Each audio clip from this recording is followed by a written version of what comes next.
everyone. Today I will be interviewing my husband Greg.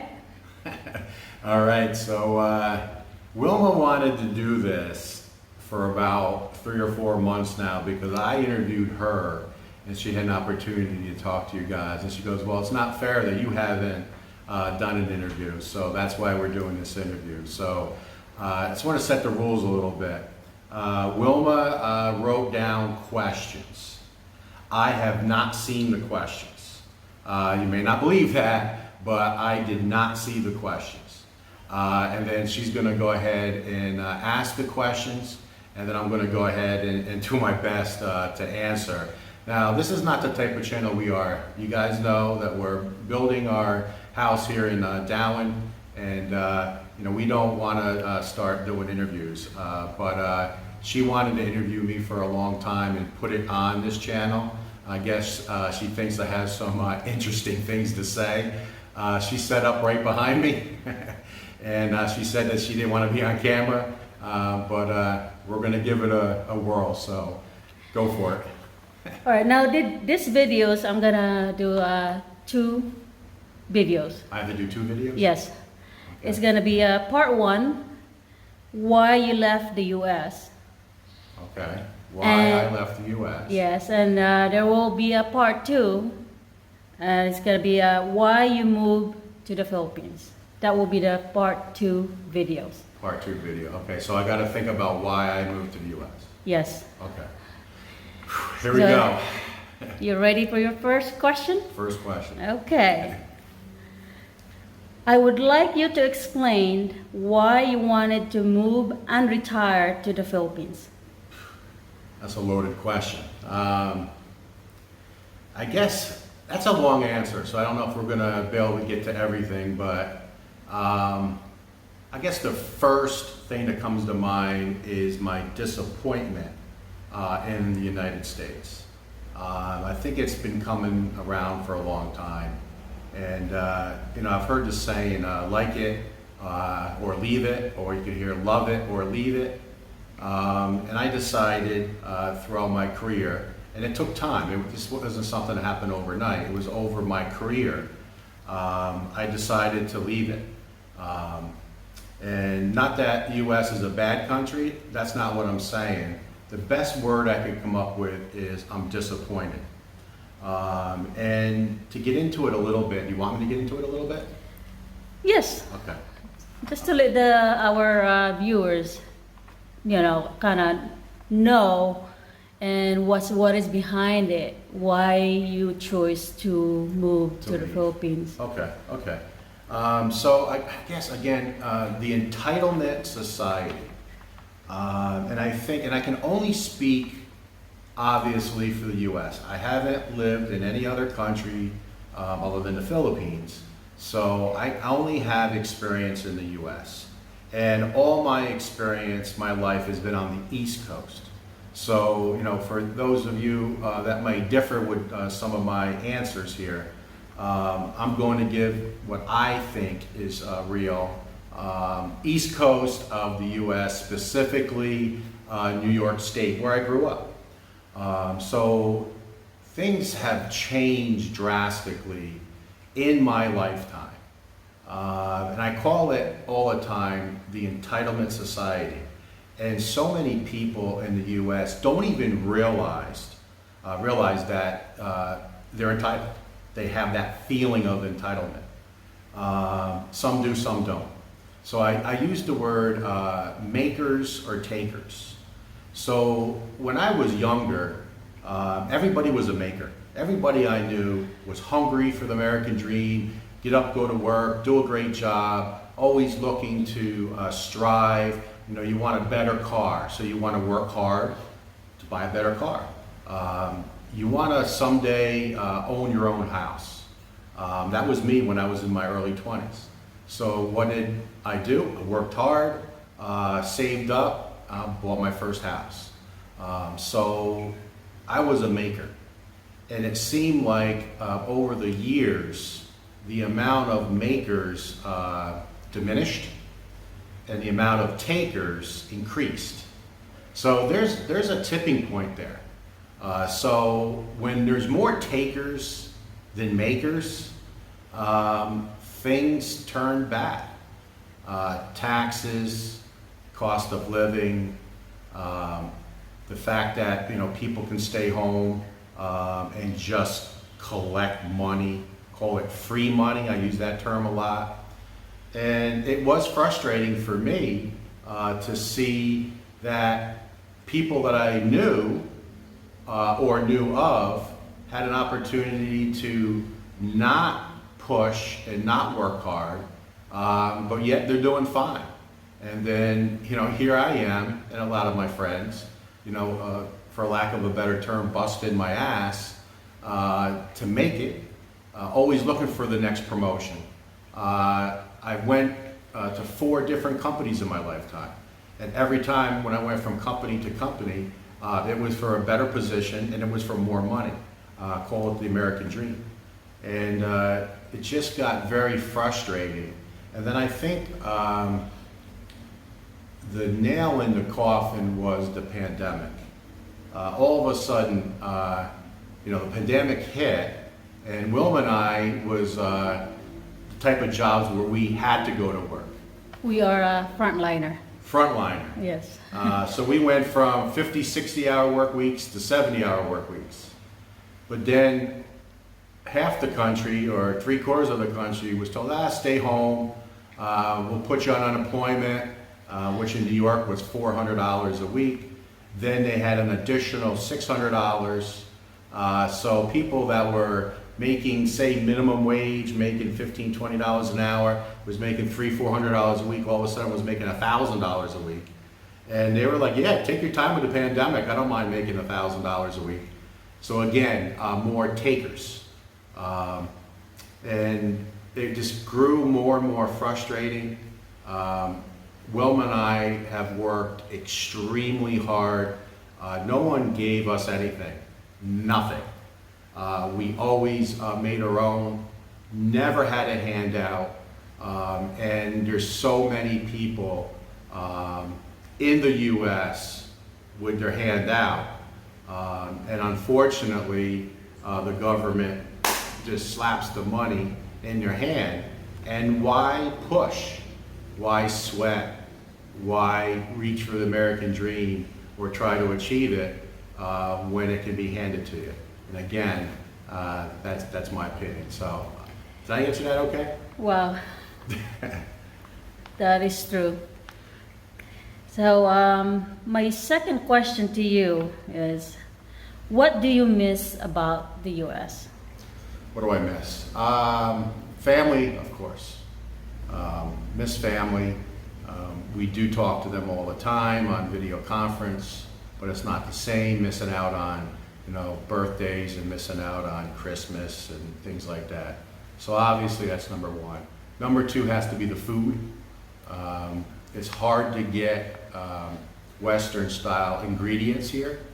I don't know if you guys know it or not, if we mentioned it in any of the videos, but Wilma's a really good cook. And I'm not just saying that, she's a fantastic cook. And there's so many great dishes that she would like to make and can't because we just can't find the ingredients. So that's the two things. To add more, I would say normal travel. The roads are definitely better in the U.S. But yeah, that would be the few things that come to mind. Okay, and your third question, what do you not miss about the U.S.? The people. The people in the U.S., the folks that I came encounter with, all right? So that's people that I know I've encountered. May not be the same for you. Totally different than the people here in the Philippines. It's actually the opposite. And if we get to that in part two about why I come here, it's the draw of the people is what really made me want to move here. I guess it goes back to the same word, entitlement. People in the U.S., I think, are uncaring. If someone is in need, the majority of folks just turn a blind eye. Selfish? Good word. And again, I don't want to put down a country. I guess I am. But the people, again, in my opinion, I'll use your word of being selfish, don't realize they're selfish. So it's not that they're doing it on purpose. They're selfish because they live in a spoiled society and they don't realize it. So, case in point, if your neighbor in the US doesn't have enough food, one, do you even know about that?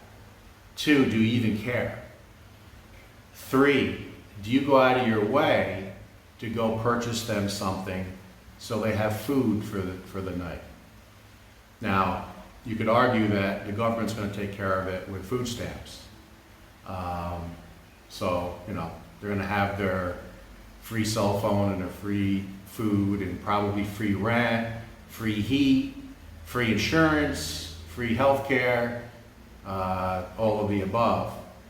But are you going to go out of your way to help somebody? Here you see it all the time. Neighbor helping neighbor. And I'm talking about the locals. I'm not talking about Wilma and I. The locals here, if a neighbor runs against bad times, the community comes together and helps. It may only be rice and some dried fish. And we're not talking about relatives. We're talking about neighbors. They help each other. Does that happen with your neighbors in the U.S.? In my neck of the woods, absolutely not. In a lot of areas, you don't even know your neighbors. And that's, luckily when we lived in New York, we had a street, it was Lakeshore Drive East. We had great neighbors, but there was houses on that street. Now we lived there 14 years. There was neighbors on that street I never met. I never spoke to. That doesn't happen here in the Philippines. Much sense of community and helping others. So, did that answer your question? Yes. Okay. Thank you for that. Your fourth question is explain the U.S. in one word. Explain the U.S. in one word. Spoiled. Wow. I could say entitled. Just spoiled. And again, people don't realize they're spoiled. They just don't understand. They don't understand the big picture because of the blinders. That's what they know. Lived in a society where you don't know your neighbors, you don't help your neighbors. That's just the way it is. And I was one of them. Let me say that, and that just came to mind. That was me before I met my wife Wilma. And you're probably not ready for this, but she changed me right from when we started dating. I was that person. I was that spoiled, entitled person. She taught me that there's more to life than driving by someone who's in need or just gathering your wealth and being stingy. Wilma and I are not rich by any stretch of imagination. Not at all. We do have money in the bank, and we're building a home, and we're on a budget, and we have to be careful. We don't get our Social Security until we're 62. I get a Social Security, Wilma gets a Social Security. So we're living off our savings. So we're not rich. But she taught me that it's the right thing to do to share with people in need. And we do that all the time. And you guys know again, I don't want to talk too much about what we do, but give you an example, our very first check, We took 100% of our first check from YouTube, 100%. And we bought rice, and we bought bread, we bought dried fish, we bought sardines, and we made care packages for the people of our barangay, as well as for the feeding the community, feeding the village. Back in the US, my first check, I wouldn't do that. I just would, whatever that first check was. I would take the money and I would think about myself. Could I maybe buy a bigger TV? Could I buy a new cell phone? Maybe a new pair of Nikes? Me. Which is fine if that's what you want to do, because that's what I did. That's what I mean. People don't even realize that they're entitled and spoiled. We said, let's give back to the people who are less fortunate. But I don't want to go any further than that. Okay. Fifth question. How many questions are there? I have a few more. Two more? Yes. Were you nervous about moving to the Philippines? Nervous? No, not at all. Was here in '04, visited for 3 weeks.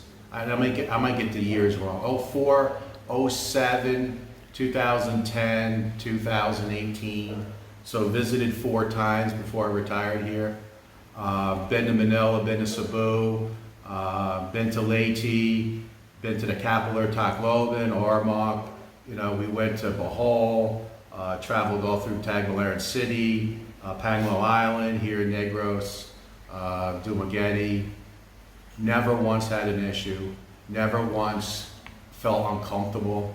I have never heard of any violence here other than expats fighting, foreigners.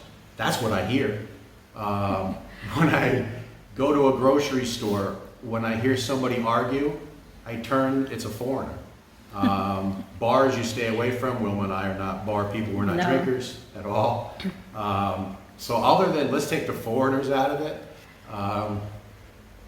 no. I mean, we've been all over Manila. I actually took a walk. Remember when you got your hair done in Laguna, which is just south of Manila.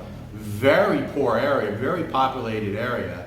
I went for a long walk by myself where you said not to do it, and nothing was treated fantastic. Now, could there be issues? Of course. Are there issues in the Philippines? Yes. I haven't experienced it. So I want to say that. So no, nervous? No, not at all. Okay, just a few more questions. It's, my question number 6. Why is it so expensive in the U.S.? Why is it so expensive in the U.S.? Probably because the system has deteriorated over time. Taxes for more handouts. So if you have more takers than makers, remember that tipping point? You need to pull more money from fewer makers. So if you don't work, you can't get taxed. So then you have to tax more. I think the entitlement society of I'm going to sue you for every little thing. I go to the grocery store and slip. Oh, I'm going to sue you. Or if I walk down the street and say there's a little problem with the sidewalk and I fall in it, oh, I'm going to sue you. And I spill coffee. I go to McDonald's and buy coffee and I drop it on my lap. Oh, I'm going to sue you. I got burned. So I think all that together just raises the price on everybody. Theft, for example. That's something that when I grew up, you heard a little bit about theft. Now people just walk into stores and take stuff. And walk out with stuff without consequence. Right, with no consequence. That's amazing to me. Yes. That you have the nerve to walk in someone's store and just steal what you want. You think it's okay. Spoiled, entitled. It is, because government just let them get away with Lets it. you get away with it. You know? So when that happens, what does the business owner have to do? Got to raise the prices. So I guess you put all that together is the reason. Okay, my last question with this segment, part 1 videos. Are you glad you left the U.S.? Absolutely, without question. Part of me says I miss my family. I miss being around, my grandchildren and stuff like that. Yes. But you also know that many, many families in the U.S., they live all over the country anyway. I'll give you a good example. Years ago when I was on my way up the corporate ladder, I lived out of a suitcase. I was in almost every state. I was all over the place working 60, 70 hours a week. I wasn't hanging out with my family. So people do move around, which is the opposite of here in the Philippines. Families stick together. Now, of course, they go overseas and they travel to Manila for work, but very much sense of family here, and not so much in the U.S. Again, I'm sure there's a ton of families out there that are very close, but I'm talking about general speaking. You're out chasing, your career, and you may have to pick up and move to another state, and you see your family 2 or 3 times a year anyway. So, what was the question again? Are you glad that you left the U.S.? Yeah, without question. Overall, there's things I miss, but I don't miss the society. I love the Philippines for what it is with all the issues, and I guess when we do part 2, I'll talk about some of the infrastructure and stuff like that that's not so great here. So it's not all, beaches and bikinis, as I say. There's a real Philippines here, and maybe you guys would be interested in my take on it in part 2. Are we doing part 2 today or not? No? Maybe next time. Next time, okay. But it's so different. I'm glad I left the U.S. I'm glad that, be honest with you, Wilma changed me. And I think I needed to be changed. But if you don't know that you need to be changed, you never will. So, is that the last question? That's it. All right, guys. So I was interviewed by Wilma, and I look forward to video number 2. Talk to you later.